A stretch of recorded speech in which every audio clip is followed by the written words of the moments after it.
Guys, we have the story from the Rolling Stone. Excuse me. Start again. Rolling Stone. Joe Biden struggling to bring in cash after 2024 election catastrophe. Excuse me. Why am I burping?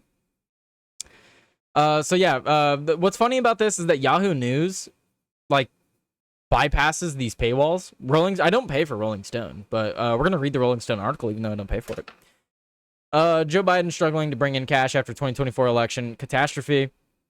After his disastrous decision to run for re-election helped secure Donald Trump's victory, former President Joe Biden is fighting for his reputation and struggling to rake in cash. The subject of recent books detailing his decline, Biden is apparently having trouble bringing in speaking fees, difficulty fundraising for his presidential library.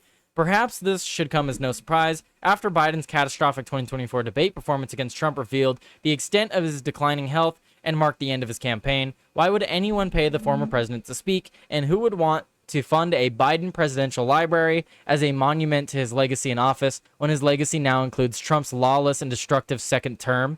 Oh, jeez. I love the Rolling Stone because they not only do they hate Biden, they hate Trump too, so they're just sitting here having a hate fest. Now that the election is over and the damage is mounting from Trump's presidency, oh no, end of the world, people are becoming more comfortable talking about what went wrong. One new book in particular outlines how Biden and his inner circle covered up the extent of his failing health, original sin, President Biden's decline, its cover-up, and his disastrous choice to run again.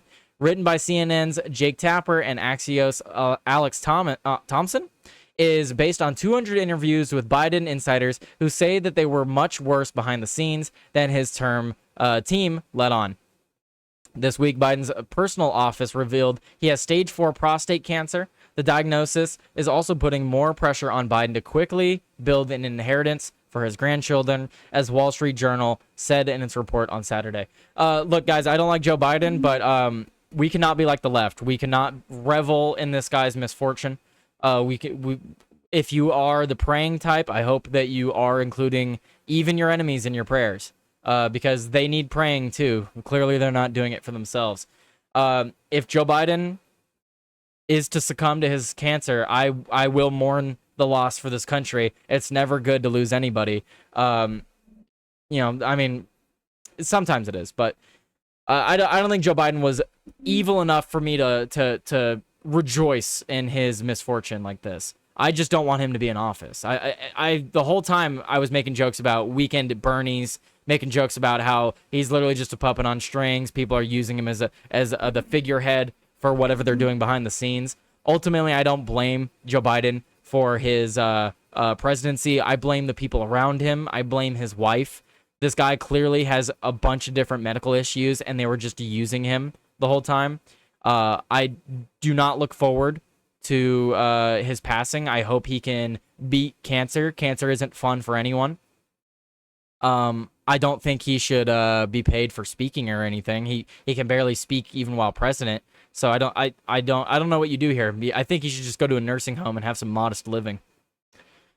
Let's see, what are you guys saying in the chat? You mean when you boldface lie to the public, they stop trusting you? Crazy how that works, right? Oh, I agree fully. Joe is not the evil one, his wife is. Exactly. You mean you're not going to jump on the red team versus blue team hate wagon? What the fuck? Nah, dude, I hate the red versus blue stuff. My name on Discord for a while was Both Sides a Cult, because both sides act as a cult in certain aspects. I will say one side is worse than the others, but man, some of you guys on the right, I don't know, man. We sit here and talk about how we stand up for morals, stand up for free speech, and then people won't defend the free speech of people that they disagree with. You can catch my After Dark last night to figure out what I'm talking about there.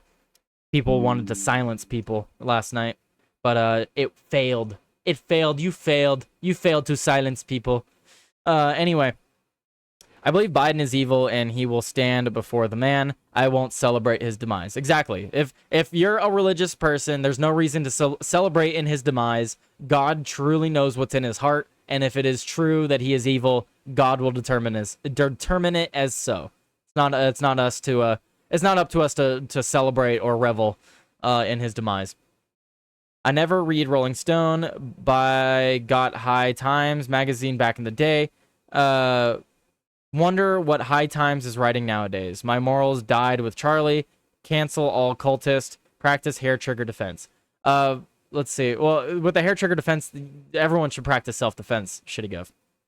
I think that he and his family did very evil things back when his brain still worked, but that was 10 years ago or so. Right. Yeah, that's more of my point, Senator Wiggum. It's a long time ago. The man that is before us today, Joe Biden, is not the man from 10 years ago. He has deteriorated. Anyway. So Biden's speaking fees, $300,000 to $500,000. Whew, jeez. I mean, I guess that probably has to cover like security and stuff, but yeah, dang. That's reportedly below what former President Barack Obama charged, according to the paper, and that is if people hire him. He has given at least one paid speech, but few organizations have been willing to pay for Biden. Well, yeah, like he can't speak, and why would anyone give him anywhere near what Obama was given? Obama was actually liked by most of the country, regardless of how you feel about Obama. I know he did terrible things, but a lot of the country actually liked him for whatever reason. So, of course, he's going to have a higher payout. But no one liked Joe Biden, especially towards the end of his term. No one liked him. He had a terrible presidency. Many Democratic donors are hesitant to donate to Biden's presidential library. Fundraising for the library will be a heavy lift in light of all that has transpired. John Morgan, a lawyer and former major Biden donor. Morgan said that Biden, who once promised to be a bridge candidate, failed to create a bridge for the next generation of Democratic leaders. Donors who supported Joe Biden said that they don't plan to give to his library, and some allies worry the library won't open in Biden's lifetime. Wow, that's unfortunate. That's unfortunate. But I also don't know what you would put in that library because there would just be a lot of bad stories in there. Tapper and Thompson's book has drawn attention for showing that Biden was not in shape to have a second term. What we found by writing this book is that everything that we saw going on in the front of the camera was much worse behind the scenes, and that's exactly what we figured. One glaring example highlighted in the book was when Biden did not recognize Democratic fundraiser and A-list actor George Clooney, even when an aide told him, "You know George." Tapper and Thompson reported that Biden's White House produced an atmosphere that stifled dissent, where insiders blocked the president from criticism. The point with Biden was such that I have never seen until maybe the current administration. Okay, sure, buddy. An administration where the president is so surrounded by people who will never tell him anything negative, ever, and in fact will block negative stuff from coming in. That's just not true. That's just not true. I mean, look at all this stuff with the immigration and visas. People have been clamping down on Trump with that stuff, and he's walked it back a little bit. He's not immune to criticism. You just don't like what he's doing. And another book journalist, Chris Whipple, writes that Ron Klain, Biden's former chief of staff, was struck by how out of touch with American politics he was on the campaign trail. Earlier this month, Biden denied claims that his mental status is declining. They are wrong. There's nothing to sustain that. Well, it's really unfortunate that his mental stability has declined to the point where he doesn't even remember that he's in decline.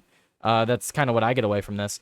But I just wanted to bring up this story because would you guys pay to see Joe Biden speak? Would you watch any of his speeches if he were to hold one in the coming months? Like, what value is he going to add to the country right now? Genuinely. Like, what value does he have to add to anything? He can barely get a word in edgewise anywhere, even when he's just talking with himself. So I don't know. Let's see, what are you guys saying in the chat? Hard to care what a dementia-riddled old man does. I was mad that the deep state and elites got away and are continuing to get away with their crimes. I agree.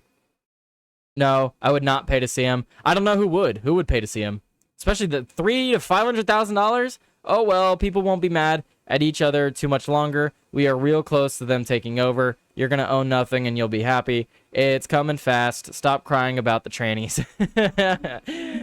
Yeah, YouTube. We're fighting against that. We're trying to stop it. We will prevent it. We just have to come together and we will prevent it. Hopefully. Dark times are a coming.